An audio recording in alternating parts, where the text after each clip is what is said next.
The morning of the wedding, Nora Vane did something nobody in the church expected. She sat in the second pew, straight-backed, hands folded in her lap, and she counted the stitches on the ivory hem of her younger sister's gown. 47 stitches per inch.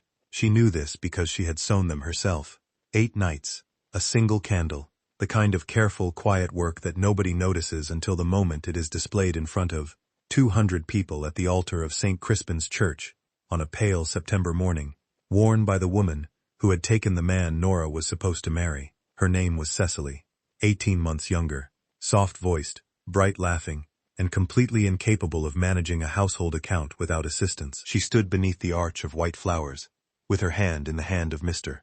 Gerald Fenn, who was 31, broad-shouldered, and had proposed to Nora on a Tuesday evening 14 months ago, in the sitting room of the Vane family townhouse. Nora had said yes. She had planned the household. She had managed his correspondence. She had rewritten his business proposals in language that actually made sense, signed with his name, and delivered to investors, who now attributed his success entirely to him. 14 months later, Gerald Fenn was at the altar with her sister, and Nora Vane was counting stitches and deciding what came next. She was not crying. She had understood. Somewhere in the 3rd week after Gerald had stopped calling, and the invitations had started arriving, that crying would be the most expensive thing she could do, so she had not done it. She had folded the grief flat, the way you fold a letter you do not intend to send, and she had put it somewhere deep, and she had got on with the business of surviving. The church was warm. The organ played. Cecily laughed at something Gerald whispered, and the sound carried all the way to the second pew. 47 stitches per inch. Pause. Nora pressed her hands together once in her lap, then she looked up, and that was when she saw him. He was standing in the side aisle near the stone pillar at the far left of the nave, apart from every other person in the church. He was not seated. He had not been ushered to a pew. He stood with his arms at his sides, and a single dark glove in his right hand, not worn, held loosely, the way a man holds something he has decided to carry, rather than use. His coat was charcoal and perfectly cut. His jaw was set. His eyes were not on the altar, not on the bride, not on the flowers or the guests or the organ, or any of the things that 200 people were watching. They were on her. Not with pity, not with curiosity, with something that Nora could not immediately name, and therefore filed carefully in the part of her mind reserved for things that required further investigation. She looked away first. She looked back at the altar. She listened to the vows that should have been hers, spoken in Cecily's soft voice, and Gerald's confident one, and she sat very still. Behind her, the man in the side aisle did not move. He watched. His name was Edmund Crail, Duke of Ashmore, and he had not come to this wedding by accident. Stay with me, because what you are about to hear is not a story about what was taken from Nora Vane. It is a story about what she did the moment she stopped waiting for someone else to name its value. To understand what Gerald Fenn had actually stolen, you need to go back 2 years. Not to the proposal, not to the dinner parties, but to the morning Nora Vane was 19 years old and found her father's Edos account books in the bottom drawer of his desk 3 weeks after his funeral. The Vane family was what people in Carroll County called respectable, which meant they had a name that opened doors and finances that required the door to be opened very quietly. The townhouse on Elmark Street was well maintained on the outside and carefully managed on the inside, and the management had fallen to Nora at 19 because her mother, Dorothea Vane, was a woman of considerable warmth and very limited interest in numbers, and Cecily was 16 and entirely absorbed in being 16. Nora had sat at her father's desk on a Tuesday morning and opened those books and understood, in the specific way that people understand things they were not prepared for, what the family's situation actually was. Not ruined, not quite, but close enough that the word hovered at the edge of every page like a shadow that had not yet decided to land. She had not told her mother. She had not told Cecily. She had closed the books, made 3 lists, and begun. Over the next 4 years she renegotiated the terms of the household's standing arrangement with the family solicitor. She identified a small parcel of land in the Vane estate holdings that had been incorrectly listed as unproductive, and quietly leased it to a neighboring farmer for a sum that covered the winter fuel bill without anyone noticing the mechanism. She declined 3 social invitations that would have required new gowns and accepted the 4 that mattered and wore the same blue dress to each of them because the blue dress was very good and she had altered it herself. By the time Gerald Fenn appeared at one of her mother's dinner parties, the Vane household was stable, not prosperous, stable, and Nora was 23, and she was tired in the particular way of someone who has been holding something heavy for a long time, without being able to put it down. Gerald was charming, not in the deep way, in the surface way, the way that catches the light immediately, and does not require any further investigation to appear impressive. He was from merchant money working itself upward, and he had the instincts of a man who understood that the right woman could build what his ambition required faster than he could build it himself. He had chosen Nora the way he chose business investments, for return on effort, while Nora was quietly restructuring the household accounts and meeting Gerald's investors on behalf of his ventures and drafting the correspondence that made him sound twice as capable as he was. Gerald was taking careful note of something else. He was noting that Cecily laughed more easily, that Cecily asked fewer questions, that Cecily's company was lighter and required less from him, which was exactly what a man wants. When the person he has chosen to provide the substance of his life has begun to make him aware, simply by existing, of how little of that substance he is providing himself. Also, Cecily was beautiful, in the specific, effortless way that turns heads without trying, and Gerald Fenn was a man who cared a great deal about whose head was turning. The withdrawal had been gradual, a missed call, a shortened visit, a letter that arrived late and said very little. Nora had noticed each thing, and filed it, and waited for the picture to complete itself, because that was what she did. She waited for pictures to complete themselves. The picture completed itself on a gray February morning, when Cecily came to her room before breakfast, sat on the edge of the bed, and told her with the specific bright anxiety of someone who has rehearsed a conversation and is not certain it will land correctly, that she and Gerald had an understanding. Nora had looked at her sister for a long moment. She said, "Since when?" Cecily said, "December." Nora had been managing Gerald's investor correspondence in December. She said nothing further. She stood up, she smoothed her dress, and she went downstairs to make breakfast, because someone had to. The letter from Gerald came 3 days after Cecily's visit. It was 2 paragraphs. It cited the natural development of circumstances. It included the word sincere twice in ways that were not sincere at all. It was delivered by his own hand to the front step rather than the post, which meant he had not wanted to face her, which told her everything about the quality of the man. She had spent 14 months building toward a future he was handing to someone else. Nora read it once. She placed it in the account drawer, where she kept documents she might need to refer to later. Then she sat at her father's mite, and opened the ledgers and worked for 3 hours without stopping. When her mother came in at noon and asked if she was all right, she said yes. She said it clearly, and with a steadiness that was not performance but discipline, the kind that comes from years of practicing it. Dorothea put a hand on her shoulder. Dorothea was not a woman of strong practical resources, but she was a woman who loved her daughters, both of them, with the uncomplicated warmth of someone who had never been required to choose between them. She said nothing else. She simply kept her hand on Nora's shoulder for a moment, and then she left. The wedding invitation arrived 6 weeks later on ivory cardstock. Her mother placed it on the breakfast table. She looked at Nora across the marmalade and said nothing. Nora said, "We attend." She said it the same way she said everything that had already been decided. They attended. And so she sat in the second pew of St. Crispin's on a pale September morning and counted stitches while a man she did not yet know stood in the side aisle and watched her with the careful attention of someone taking stock of something that has been incorrectly valued. The wedding breakfast was held in the garden of the Fenn family home, which had been decorated with the particular excess of people who want everyone to understand they can afford excess. White tents, a string quartet, champagne in good glasses. Nora stood near the garden's outer wall, with a glass of lemon water, and conducted herself with the precision of someone who has decided exactly what they will and will not allow the afternoon to cost them. She accepted 3 expressions of condolence, disguised as compliments. She thanked the vicar's wife for her kind words about the ceremony. She declined the offer of a seat at the head table, with a smile that cost her nothing, because she had practiced this kind of smile for years. And then a voice appeared at her left shoulder. Low, measured, without preamble. "You altered the hem," it said, "not the sleeves. The hem. The stitching pattern changes at the left side seam." Someone with smaller hands finished that section. Nora turned. The man from the side aisle was standing 2 feet from her. He was taller than she had registered from across the nave. His eyes were gray and completely steady, the eyes of someone who looks at things until he has understood them and then looks away. She said, "You are observant." He said, I am thorough. There is a difference.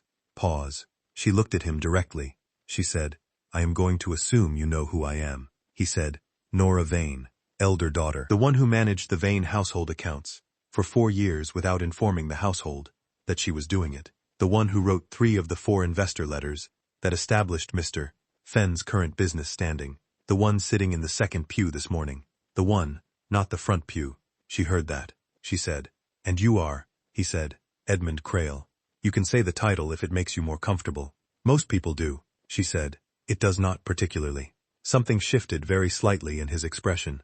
Not a smile. The preparation for one that he had decided against. He said, then we are off to an efficient start. He reached into the interior pocket of his coat and produced a small card. He held it out with 2 fingers, not pressing it toward her, simply presenting it the way a man presents something he expects to be considered carefully. She took it. She did not look at it immediately. She held it. He said, I have a matter of professional interest that concerns certain documents you are already aware of. I would prefer to discuss it at a time and location of your choosing, rather than at your sister's wedding breakfast. She said, that is an unusual sentence. He said, it is an accurate one. A pause. She looked at the card. An address, a time, nothing else. She said, Thursday. He said, Thursday. He inclined his head once, the kind of gesture that is not a bow but carries the weight of one, and he left the garden the way he had come, without speaking to anyone else. Nora looked at the card for a long moment. Then she looked across the garden at Gerald Fenn, who was laughing at the champagne table with 3 men whose names she had researched and introduced to him personally 2 years ago. She placed the card in her glove, and she finished her lemon water. Hey, before we go any further, how are you feeling right now? Thank you so much for being here. It truly means everything to us. If Nora's story is already pulling at your heart, and I know it is, please hit that subscribe button right now, smash that like, and drop a comment below telling us your name and where you are watching from. Share this video too. It helps more than you know. Now let us get back to what happens when Nora walks through that door on Thursday and discovers what Edmund Crail has actually been watching for.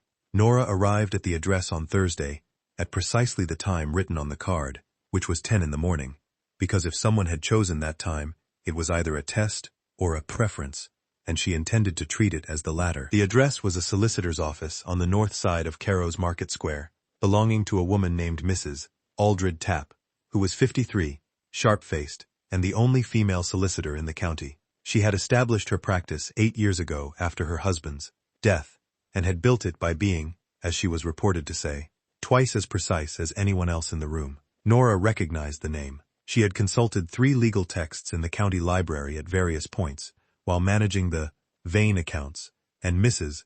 Tapp's annotated case summary from the 1881 Caro property dispute had been the most useful document she had found. She had not expected Mrs.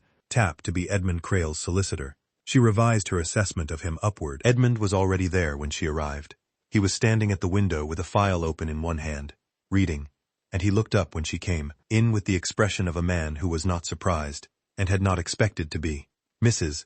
Tapp showed her to a chair. Edmund placed the file on the desk between them. He said, I will explain what I have, what I need, and what I am offering. In that order. Tell me if I move too quickly. Nora said, I will. He opened the file. What it contained was this. Edmund Crail, Duke of Ashmore, held indirect oversight of the Caro Regional Investment Board, a body that reviewed and approved significant commercial ventures operating in the county. 3 months prior, Gerald Fenn had submitted an application to the board for a formal seat, which would grant him access to regional investment flows and considerably expand his commercial standing. As part of that application, Gerald had submitted documentation of his business record.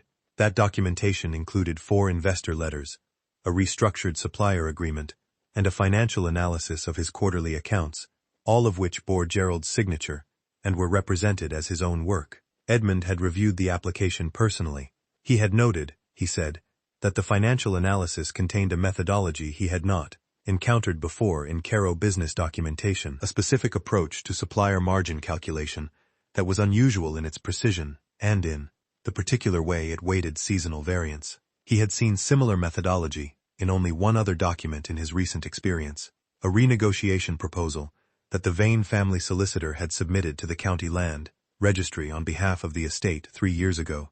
in connection with a small parcel of agricultural land. He had looked into it. Mrs. Tapp then placed a second document on the desk. It was a comparison, side by side, the agricultural renegotiation from 3 years ago, and Gerald's investor letter from 18 months ago.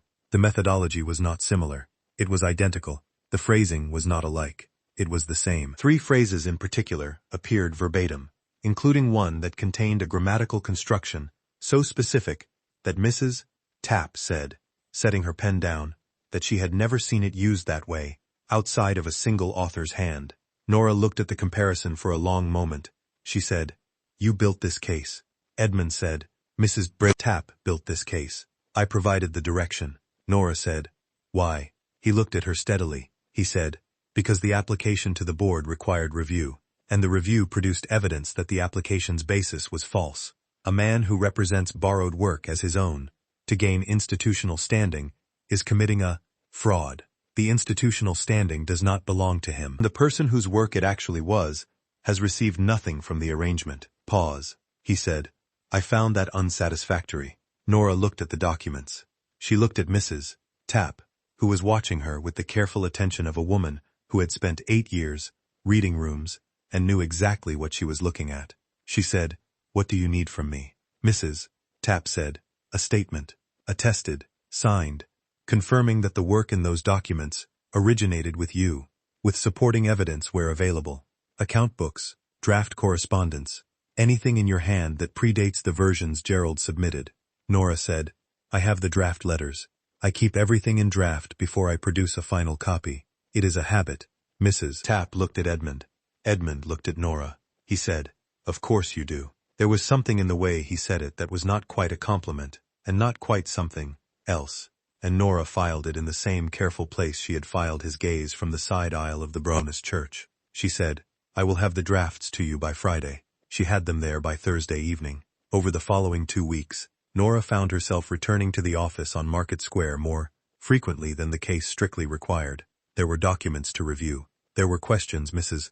Tapp had about the sequence of the work. There were dates to confirm and cross-references to establish. Edmund was there for 3 of those visits. On the first, he sat across the desk and said very little, and read the documents she had brought, with the focused silence of a man who is doing real work, rather than performing the appearance of it. On the second visit, he asked her a question about the supplier margin methodology, a specific, technical question that nobody had ever asked her before, because nobody had ever looked at the work closely enough to notice there was a question to ask. She answered it. He listened without interrupting.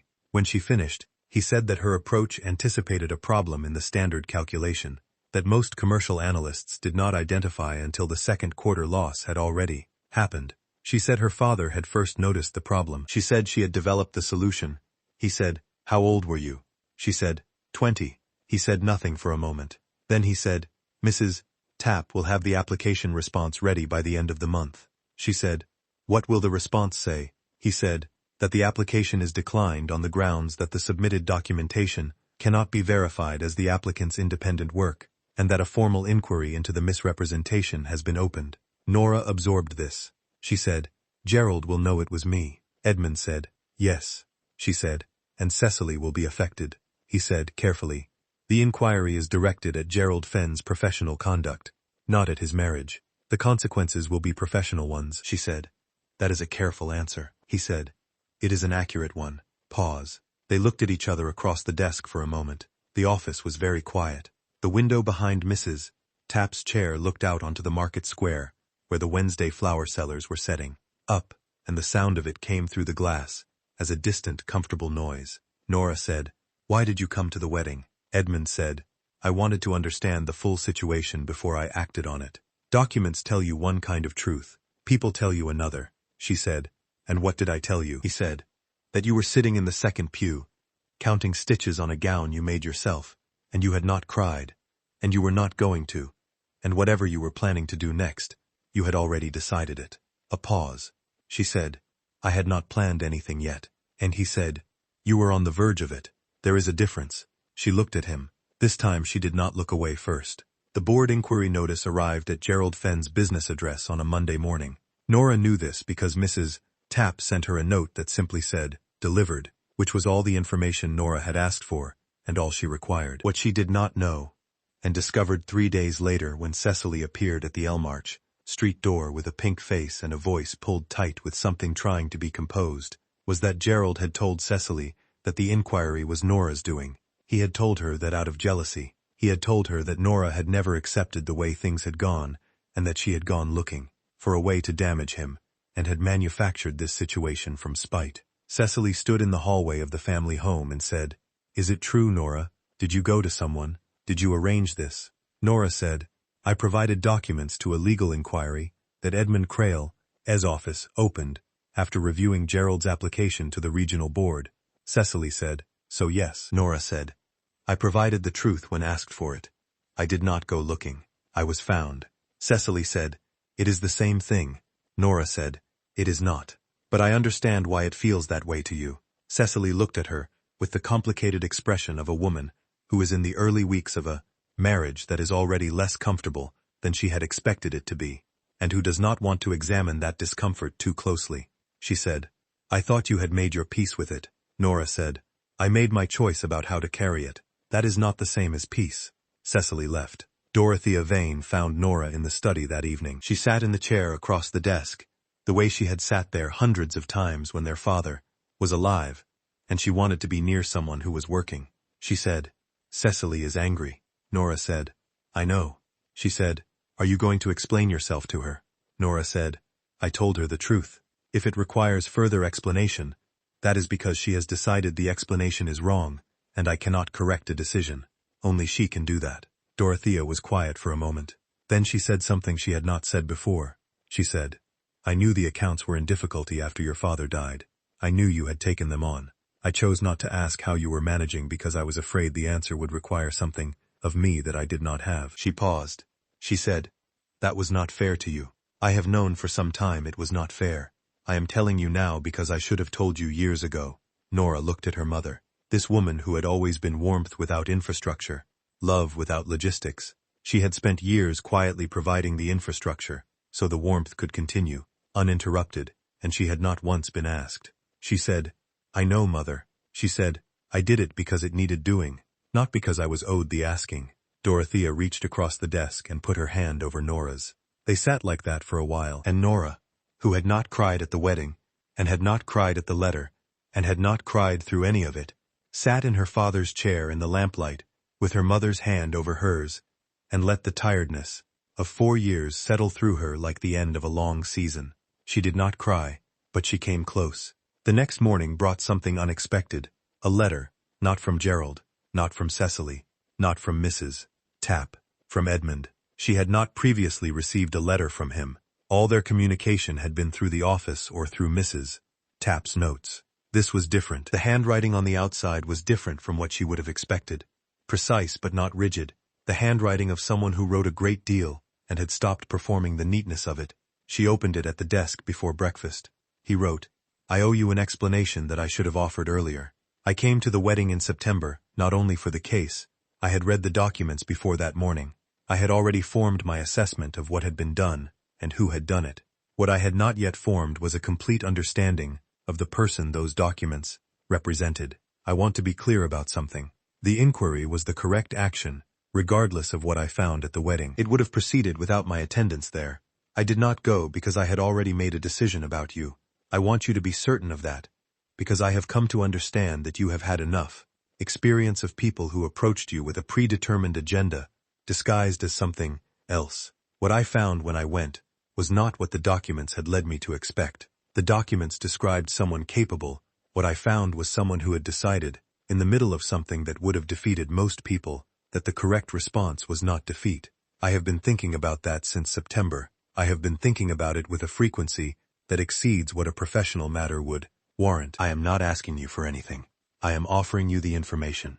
What you do with it is entirely your own business, and I intend to respect that completely. I would, however, like to invite you to walk with me on Saturday morning, if that is something you would be willing to consider." Edmund Crail. Nora read the letter twice. Then she sat for a moment and looked at the lamp on her father's desk. She thought about the side aisle of St. Crispin's, the gray eyes, the single dark glove, the card held out with 2 fingers.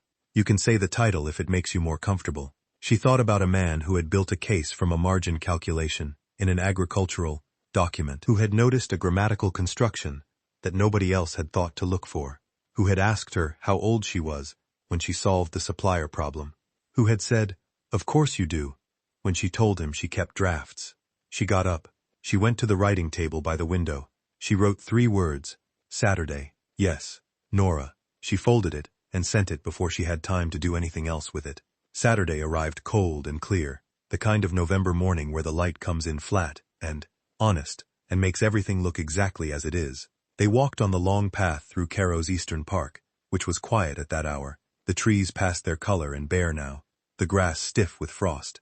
They talked for 2 hours, not about the case, about everything else, about her father's books, and the discovery at 19, and what it had cost, and what it had taught, about his own estate, which he had inherited at 26, with debts his father had not disclosed, and which he had spent 6 years correcting with the specific quiet fury of someone who had been lied to and had decided to respond with precision rather than anger, about the solicitor business, and why he had chosen Mrs.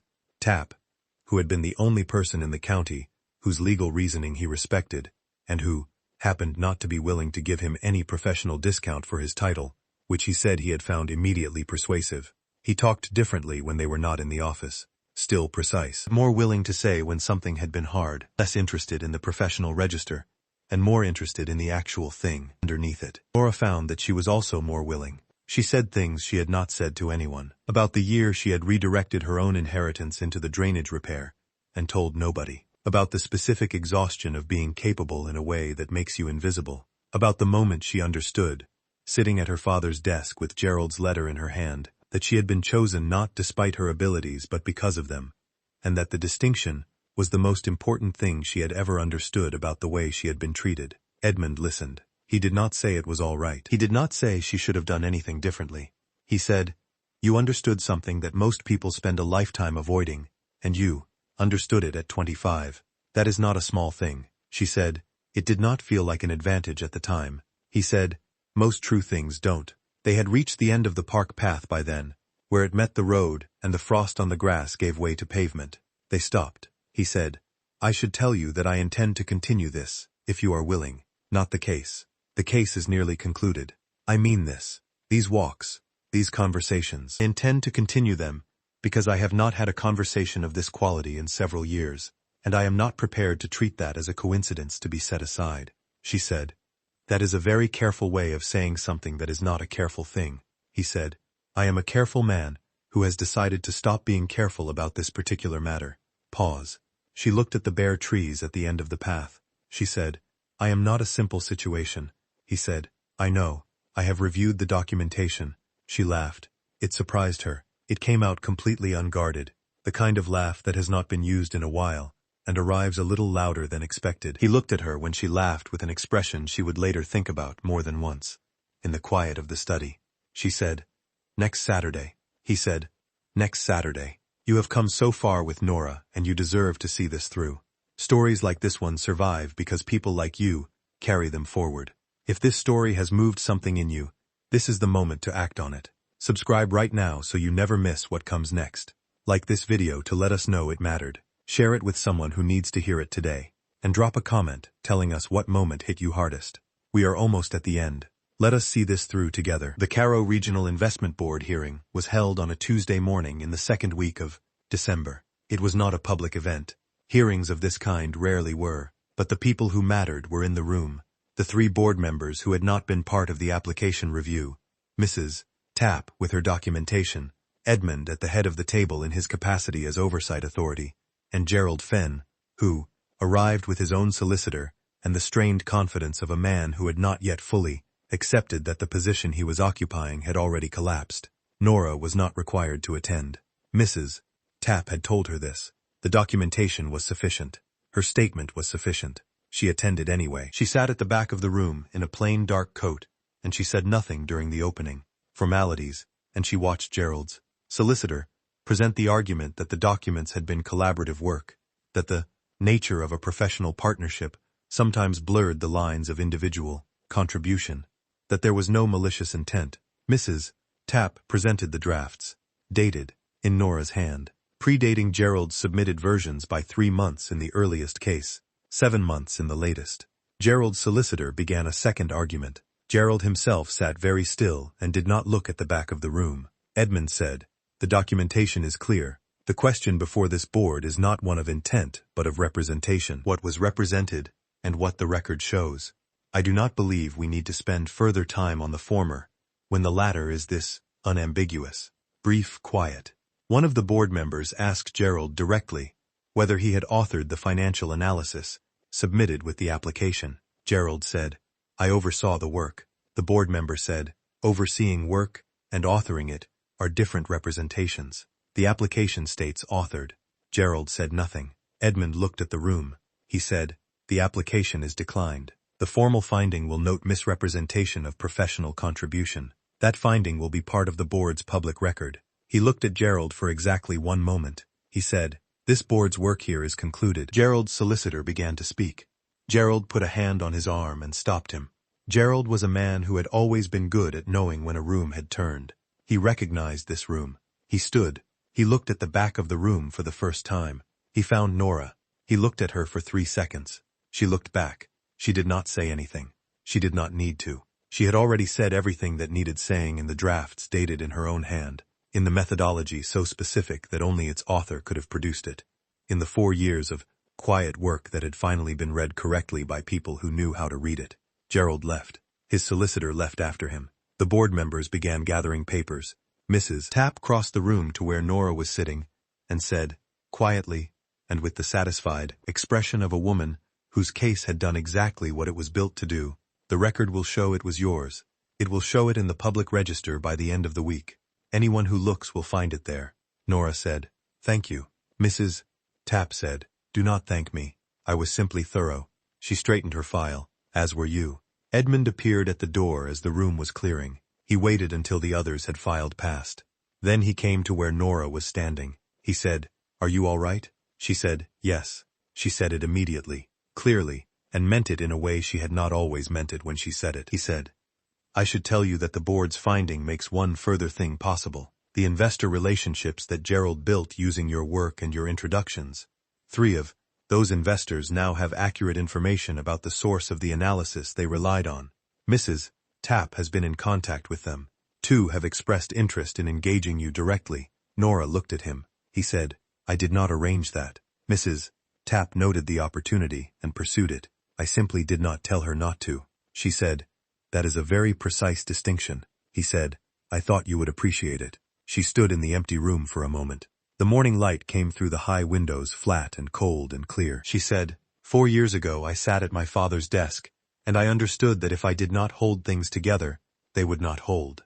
There was no one to ask. So I held them, and I told myself that was enough, and I believed it mostly." She paused. She said, "It was not enough. Holding things together for other people who do not know you are holding them is not enough. I know that now." Edmund said, "What is enough?" She said, "This." She meant the documents on Mrs. Tapp's table, the dated drafts, the public record, the name on the finding. She meant being visible in the correct way, not as a function someone had used, but as a person whose work existed and could be proved. He said, "It should have happened years ago." She said, "Yes, but it is happening now."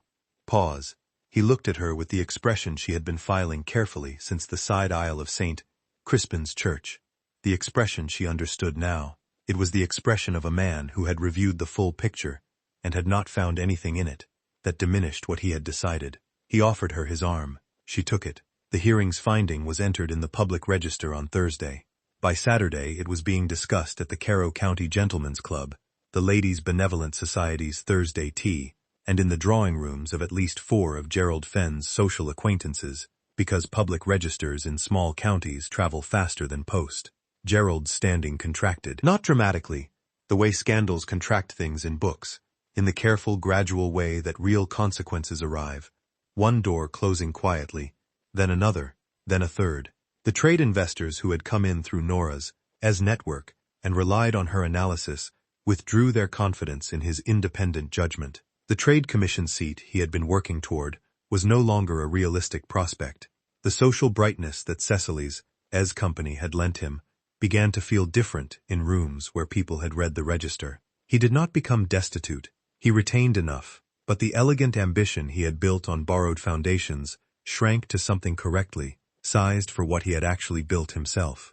Cecily had a harder winter. She was not a stupid woman, and she was not, underneath the softness, a dishonest one. She had not known the full extent of what Gerald had taken from Nora. She had known that Nora helped him.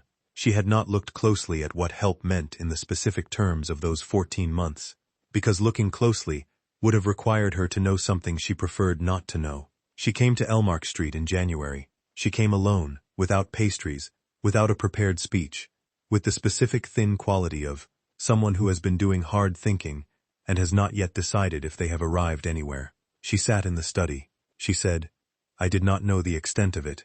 Nora said, "I know." Cecily said, "I should have asked. I made a choice not to ask." Nora said, "Yes." Cecily said, "I am sorry." She said it simply, without decoration. It was the most adult sentence Nora had heard from her in several years. Nora looked at her sister. This person she had loved, imperfectly and consistently, through 14 months of being wronged by the arrangement they had both been inside. She said, "I know you are." They did not hug. They were not there yet, but they sat in the study for another hour and talked about other things, smaller things, things that had nothing to do with Gerald, and by the time Cecily left, something between them that had been closed had opened to a crack. Cracks were places light came through. Nora had learned that. Edmund Crail asked Nora to marry him on a February evening in the Ashmore Manor Library, which was the room in the house she had been shown to most frequently because it was where the work happened, and the work was always where she and Edmund met most easily. He had not prepared a speech. He had prepared something better. He had laid out on the library table the full documentation of the Vane estates, says financial recovery, which Mrs. de Tapp had assembled at his request from the county land registry and the solicitors, his correspondence, and the account books Nora had provided during the inquiry. The entire picture, 7 years of it, in a bound folio with the dates in order and every intervention marked. He said, "I had this prepared because I wanted you to see what someone else sees when they look at your work, not what you see, which is a list of problems that needed solving. What this looks like from outside, which is one of the most precise and sustained acts of private stewardship this county's records contain." She looked at the folio. He said, "I am not proposing to you because you are useful. I want to be very clear about that, because you have had the experience of being valued for usefulness, and I refuse to be that. I am proposing because the past 5 months have contained more of what I value in a person than the previous 12 years combined, and because I have no interest in a future that does not have you in it." He paused. He said, "I would have opened this inquiry, even if I had never met you. I would have been thorough and correct, and it would have concluded as it concluded, but I would have done none of the rest of it. None of the walks, none of Saturday, none of this. That part was not professional obligation. That part was entirely mine, and I want you to know the difference." Nora looked at the folio on the table, her father's accounts, the drainage repair, the coal negotiations, the investor letters, 7 years in a bound cover with proper dates. She said, "You had this made." He said, "Mrs. Tapp had it made. I asked her to." She said, "You asked her to." He said, "I was persuasive." She looked at him, this precise, careful, slightly complicated man, who had stood in a side aisle with a dark glove he was not wearing, and watched her count stitches, and had decided, on the basis of that, to look more closely, who had built a case from a margin calculation, who had said, "Of course you do," and had meant it, as the highest form of recognition she had ever received. She said, "The answer is yes." He said, "Good." He said it with the complete relief of a man who had been prepared to ask again if necessary, and is very glad he does not have to. They were married in April, in the small chapel on the grounds of Ashmore Manor, which had been in the Crail family for 3 generations, and which had a window above the altar that caught the morning light in a way that made the whole room look like something that had been chosen carefully. There were 30 guests. Mrs. Tapp, who stood witness on Nora's side, and wore a green coat that she had clearly purchased for the occasion. Dorothea Vane, who cried beautifully throughout, and made no attempt whatsoever to disguise it. Old Mr. Carow, the county registrar, who had known Nora's father, and had watched Nora manage the estate quietly for years, and who had told Edmund, when Edmund consulted him 3 months prior, that Miss Vane was the most practically intelligent person he had encountered in 30 years of county work, and that whoever married her would be getting considerably more than they deserved. Edmund had said, "I am aware of that." Cecily came.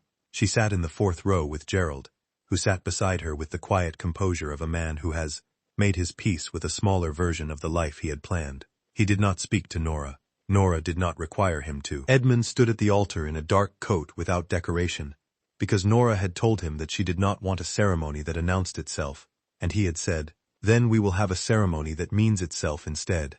She had decided then that she was right about him. She walked down the aisle with the folio from the library under her arm, not because she planned to open it, because it was the object that had changed everything, the document that had made the invisible visible, and she wanted it in the room where the next chapter began.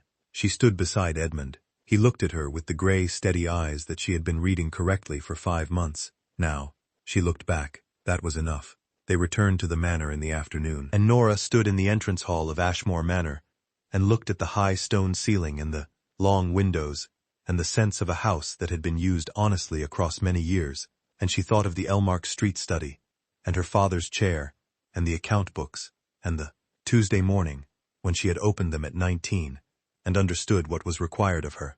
She had required it of herself, and she had given it, and it had taken 7 years, and a man with a margin calculation, and a woman solicitor, in a green coat, and a folio with proper dates, but the picture was finally, completely, correctly assembled. She was not at the edge of anything. She was at the center of something that was entirely and permanently hers. 2 years after the April wedding, Nora gave birth to a daughter. They named her Frances, for Edmund's grandmother, who had been the first Crail to manage the Ashmore estate accounts without assistance, and who had done it, according to the family records that Nora had of course already read, with considerable precision, and no particular interest in whether anyone noticed. Frances grew up in Ashmore Manor between the library and the grounds, in a house where work was taken seriously, and credit was given to the person who had done it, where the accounts were reviewed honestly, and the correspondence was signed by whoever had written it, and where her mother's bound folio sat on the library shelf, between the county registry, records, and the estate management texts, and was the first document Frances asked to read when she was old enough to understand what documents were for. When Frances was old enough to understand the full story of how her parents had come to be, she asked her mother once what she had felt in that church on the morning of her sister's wedding. Nora thought about it for a moment, about the organ, the white flowers, the 47 stitches per inch, the man in the side aisle with the dark glove. She said, "I felt the specific exhaustion of someone who has been carrying something very heavy for a very long time and has just realized they are allowed to put it down." Frances said, "And did you?" Nora said, "Not quite yet, but I started." And Frances Crail, when she was old enough to tell the story herself, would say only this: "My mother sat in the second pew at a wedding that should have been hers, and she did not cry, and she did not break, and she did not make herself smaller than she was. She counted the stitches on a gown she had sewn herself, and she waited. And the waiting was not weakness. The waiting was the last moment before everything changed. She had done the work. The work had always been hers, and in the end, the record said so. If you stayed with Nora from that second pew all the way to here, then you already understand what this story was built to say. The work you do in quiet rooms, the problems you solve without being asked, the weight you carry without announcing it, none of it disappears. It exists. It is real. And eventually, if you are patient and precise, and you keep your drafts, the record catches up to the truth. Nora never raised her voice. She never demanded what she was owed. She simply provided the documentation when it was asked for, and she let the dates speak for themselves. This is what we are here for. Subscribe right now, and hit the notification bell so you never miss the next story. Drop a comment below, and tell us your name, where you are watching from, and whether you have ever been the capable one in the room whose name was on the draft, but not the letter. Your voice belongs here. Like this video, and share it with someone who needs to be reminded today that the work is never wasted. The record is always somewhere, and someday, someone who knows how to read it will come along. We are just getting started.